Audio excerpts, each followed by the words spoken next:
یانەی شەقڵاوە عەبدولقادر حسێنی وەگرانەری یانەکە دەستنیشان کرد بۆ ڕێژەڕانەتی تیپی تۆپی یانەکە بکات لە خول یانە پلەکانی کوردستان ڕانەکرد سەبارەت بە گرێبەستەکەی جارێکتر گەڕانی بۆرچی ڕانەراتی بەم جۆرە بۆ پەیامدووە.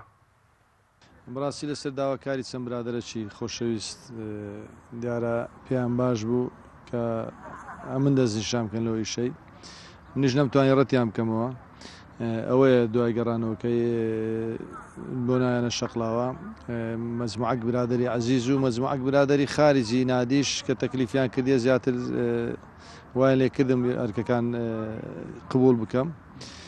بۆیە بە هەموو جۆرێک هەوڵ دەدەم ئینشاڵڵا بەو ئیمکانیەتە کەمەی کە لە بەردەستیانەکەدایە محاولە بکەن شتێک شایستە بی کە بۆ ناوی شەقڵاوە بۆ ئەو مادووبوونێ ئۆرگەنزانە ڕۆژانە کە لەگەڵمان بەردەوامن بتوانین بەلای کەم شتێکی شایستەی ناوەکە و هەوڵش بدەین بە پێی توانە بتوانین بگەینە ڕیزەکانی پێشەوە بۆ سەرکەوتن بۆ پلە نایب.